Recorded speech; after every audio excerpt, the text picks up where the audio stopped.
Joseph Wheeler Sewell, my father, born in Titus, Alabama, October the 9th, 1898. The son of a country practitioner. He practiced about 40 years, didn't he? 40 years. And mother, he had 2 sisters and 4 brothers. One of them was a doctor. Other brothers were Luke and Tommy Sewell. Both played baseball. And Luke was a manager of Cincinnati and St. Louis. and Luke played for about how many years, Daddy? 22. 22 years, okay. 22. And Daddy entered the University of Alabama in 1916 on a football and baseball scholarship, isn't that right? And what did you do? What was your scholarship involved in? Waiting in the mess hall. Didn't object to that, did you? That's all I had. Okay. All I got was my meals. Okay. And the last year at the university, he was president of the student body. And in 1920, he went from the University of Alabama to New Orleans, the minor league. That's correct. And from New Orleans, you went to Cleveland the latter part of that spring. You played for New Orleans for how long? About a month and a half. Okay. And we'll get back to that in just a minute. But the records Daddy has is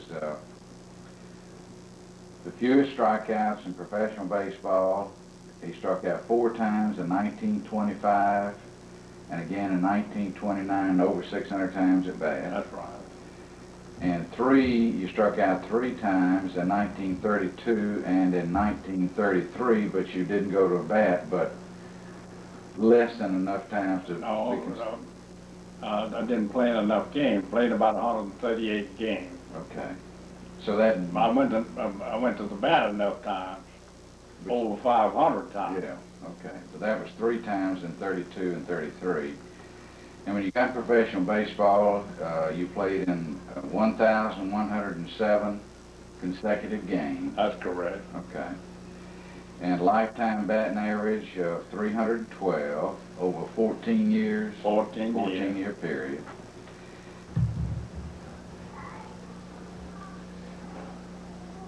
He was baseball coach at Alabama from 1963 through 1970.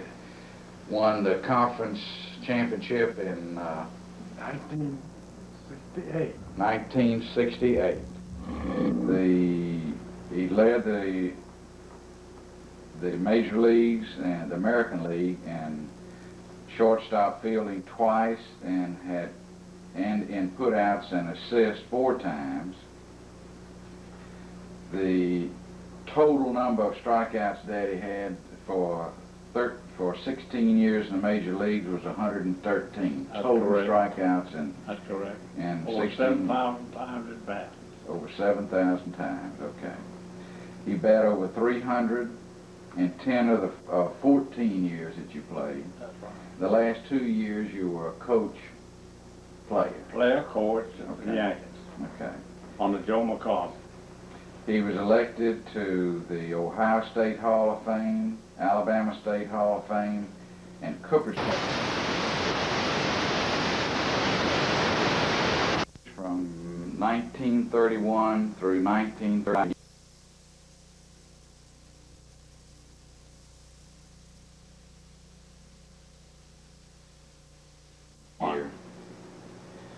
Okay. Daddy, tell me a little bit about your trip from when you were called up from Alabama and you went to New Orleans back in 1920. Well, in 1920, see, my eligibility was up at the university after the baseball season was over. But I had another year of eligibility in football. They wanted me to come back and play football. But I tell them the best day's work that I ever did except when I'm married is when I quit playing football. But I went to New Orleans after the season was over at Alabama, and it was the New Orleans Pelicans, and I stayed down there. I joined them and I played about a month and a half. I don't know the exact days. I played about a month and a half. Let's see, I went in June, sometime in the last of June. And I played July and then into August. That's when Ray Chapman was hit in the head by a pitch ball by Carl Mays, and he died the next day. So the Cleveland Ball Club was trying to win the pennant, 19 to 20, and they had a boy named Harry Luddy. Harry Luddy was an extra infielder. Well, he hadn't been in good shape and everything. When he got in the ball game, he first thing he did was pull a hamstring. Well, that let him out. And then they put Joe Evans. He was an outfielder. Moved in at Ole Miss. He went to the University of Mississippi. And he lived in Meridian, but they had him playing shortstop. And he was doing a pretty good job. But after Ray Chapman was killed, then they called me. I was with New Orleans, as I say. I thought, oh, we're having a pretty good year down in New Orleans. And so, Before we get to going up to Cleveland, Daddy, tell me a couple of stories you told me before about a fellow by the name of Cotton Knapp in New Orleans. well, that while I was with New Orleans. I joined New Orleans, and and I didn't know it at the time, but we had an umpire in that league. You know, the fellow in there, way back in professional ball back then, they didn't have a big, it's quite as big a turnover as I have now. But in 1920, they had an old second baseman in New Orleans named Cotton Knapp. And in that Southern League, they had an old umpire named Dan Finninger. And both of them had been in that league 10 or 11 years, but I didn't know it. I hadn't kept up with them. So on this particular day, we was at New Orleans. I was playing shortstop, and old Cotton was playing second base. And he gave the signs with a man on first base to who was to take the throw from the catcher in case that fellow stole second base or tried to steal second base from first. So I don't know who we were playing now, but it was hot as it can be. And old got a man on first base, so Cotton gave me the sign that he was going to cover if the man stole. Said, sure enough, on the next play, here the man come stealing second base. Well, this old umpire, old Dan, was standing out in the middle of the infield behind the pitcher with his hands folded, the old sun-kissed uniform on.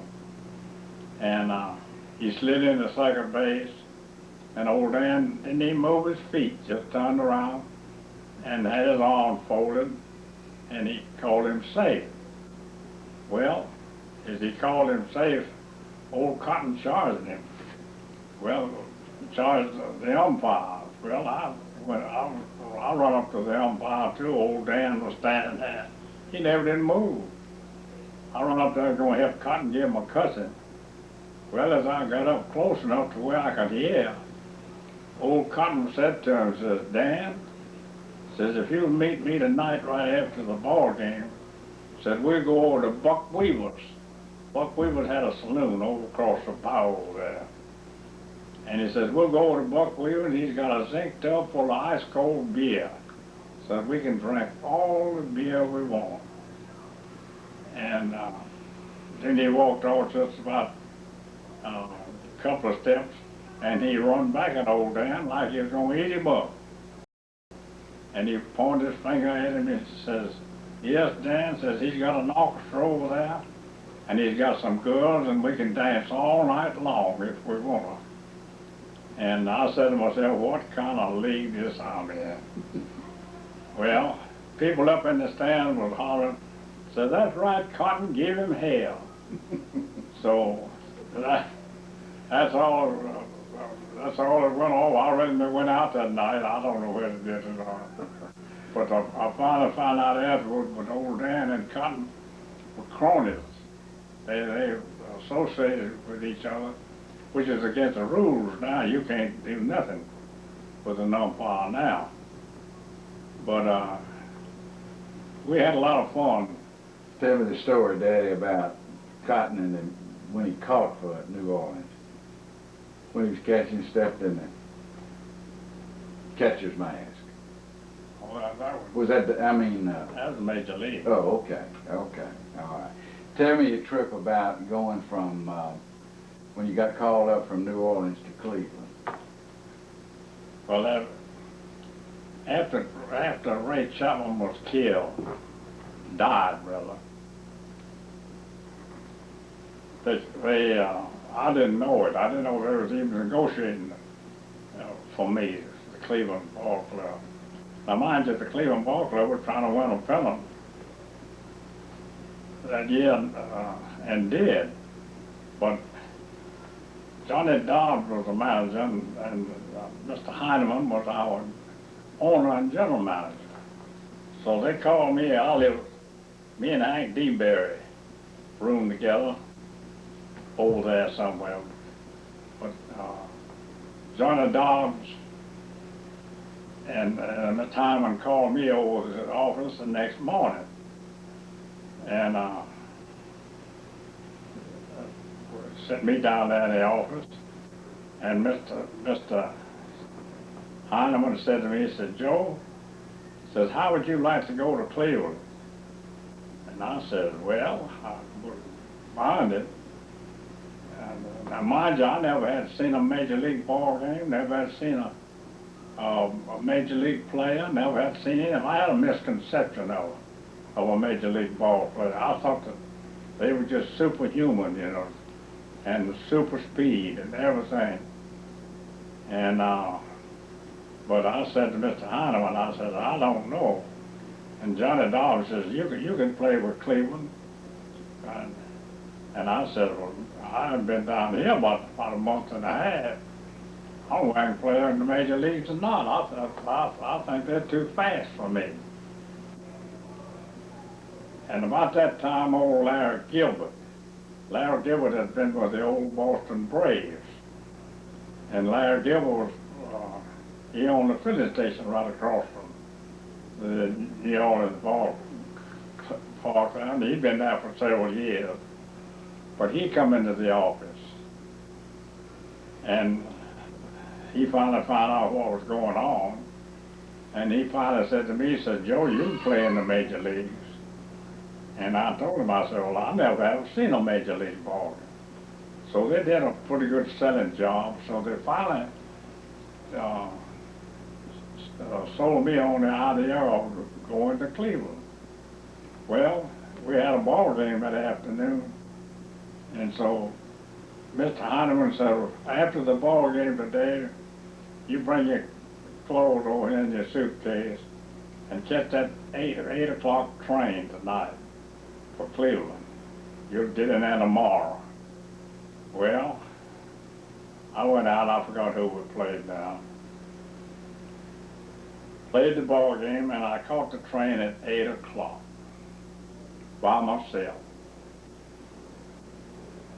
Had a little old sealsucker suit on, and a little old sailor straw hat, and a little suitcase. That's all I had. Didn't have nothing else. And they gave me a ticket, and I got on the train. That was the longest ride I ever had in my life. I come right on up through Tuscaloosa, right on through Birmingham, and we got into Chattanooga, and they switched cars around there somewhere or other. we must stay in there 2, 3 hours. I don't know. But I got, the farther we went, the more nervous I got. Well, when bedtime come, I went to bed, and I couldn't sleep a lick. So the next morning, we got up and we was sitting somewhere up there, but we headed for Cincinnati, and they'd had a wreck. Well, that delayed us. And I was supposed to have gotten in Cincinnati in time to catch a train into Cleveland that afternoon. But we didn't get there till about 7 o'clock that night. Well, that was all day. I done been on the train all day and all night. So I had to spend the night in Cincinnati. Well, I got into Cincinnati, and it was cold. It was in the fall of the year. And I had that straw hat on, that seersucker suit, and everybody was looking at me like the whistle done blowed on that outfit. Well, I didn't have nothing else. And I'd walk down the street. As I'd walk down the street, everybody would look at me. And I finally checked in a little old hotel by the Station. Really? Yeah. In Cincinnati. I just got to Cincinnati, and that was cold. And as I said a minute ago, that I had an old seersucker suit and a little old straw hat. So we checked into this little old hotel. I forgot the name of it, Majestic, I think it was. And I asked that fellow there, did he know a place that I could get some warmer clothes? And it was about 8 o'clock. After supper time, stores are closed and everything. And he said, yes, I know a haberdasher right down the street here. So he called his friend up, and this friend came down, and he sold me a suit of clothes and a pair of high-button shoes. I'll never forget them. That's all they had to fit me. A pair of high-button shoes and a felt hat. Well, I didn't sleep a lick that night. I lay awake and wondering what was going on. Everything was wrong. So the next morning I had to catch a train into Cleveland. So I ate breakfast and got up, and the depot was right there. So I caught the train and rode all day till about 3 o'clock that afternoon, getting to Cleveland from Cincinnati. Well, I got into Cleveland, and it's the biggest town I ever saw in my life, biggest building. And I got off the train, I got in, called a cab, and I told him I didn't know where I wanted to go. He asked me where he was going. I said, I don't know. But where did all the ball players stay? And he says, at the Hollenden Hotel. I said, all right, take me to the Hollenden Hotel. So we went up to the Hollenden Hotel, and I got out and I checked in at the Hollenden Hotel, and I never saw as many newspaper men. They were just like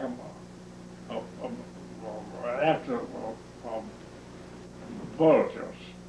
They was asking me, one would grab me and says this and that, another would grab me and says, well, it carried me so fast. I didn't know where I was coming or going. I never had been to the room. So finally the clerk come over to me and says, come on, Joe, come on, I'll take you up to the room.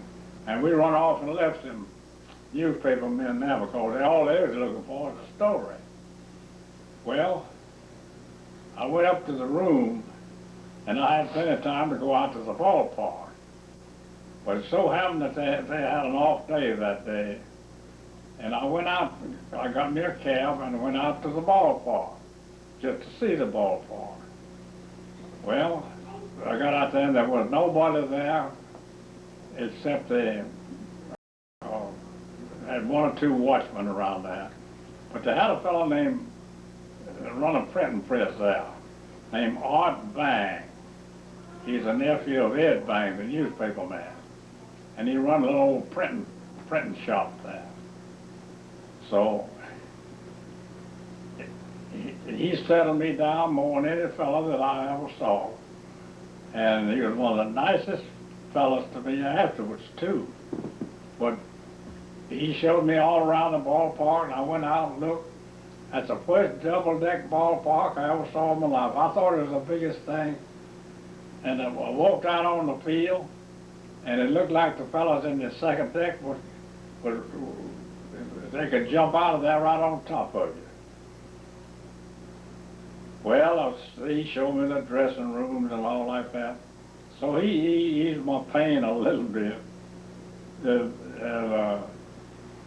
I come on in and visited with him a little bit. They went up in the office, and I met the people in the office. Everybody was looking for me but myself. And, well, what they showed me, it excited me, and I didn't know what to expect the next day. But I finally went back to the hotel. Well, I got out of the hotel, and the newspaper men were still there. And they interviewed, and they kept on interviewing. Every newspaper from all over the country up in there was in there interviewing, taking pictures and stuff like that. Well, I finally got to bed that night, and as I said, I didn't do much sleeping that night. When I got up the next morning, now mind you, they was finishing up a series with the New York Yankees. So I went out to the ballpark, and the New York Yankees was in that. Was way back in 1920, and the Cleveland Ball Club was fighting the Yankees for the pennant, and the Chicago White Sox. But Ruth had he just was coming into his own, and they played the Yankees that afternoon. I didn't play that day, but I dressed out, and Jack McAllister was the coach, and he hit to me and hit shortstop every time I'd catch a ball. This was in infield practice now. Every time I'd catch a ball, old Jack would try me out, see what I could do. And he couldn't hit a ball by me. He'd hit them back at third base, over second base, and I'd come up with them and throw them out. This was in practice now. So the friend was all excited. So I sat down on the bench, and the ball game started. I got just as far away from the action as I could. I got in the corner, way down in the corner. Well, now mind you, I never had seen a major league ball game. And those fellas was all great, big, fine-looking fellas. All could play ball and handle that ball just like there wasn't nothing to it.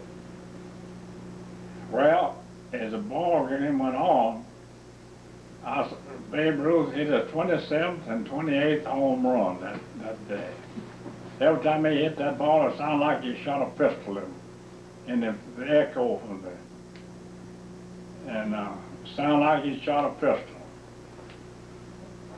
Elmer Smith went to right center and jumped just high as he could, caught the ball backhanded. And Doc Johnson was playing first base that day, and Doc went to the bat 5 times and got 5 base hits. Every one of them just line drive, and stole home to put the icing on the cake. Well, every time someone had them, I'd ease down on that bench, just get low and low. I says, I don't belong up here. I don't, the thing was going going on and carrying me too fast. I never had seen that play. Well, Charlie Jameson was playing left field. Tris Peaker was our manager and playing center field. Well, and the stand was absolutely full.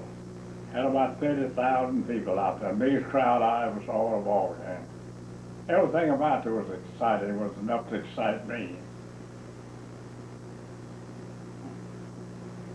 Well, we come along, and I don't know how that game come out, but I went back to the hotel. I felt a little better that night. I stayed at the Harlan. So the next day I got up and went out to the ballpark. We took infield practice. They got me a uniform. And they were fitting me a little better than the one I had the first day. And the next day I was dressing. I was dressing by George Burns, the first baseman on our club there in Cleveland. And the speaker come around to me and said, "Joe, you're playing shortstop today." Well, gosh, I hadn't got lit good. That's the second day I was there. And mind you,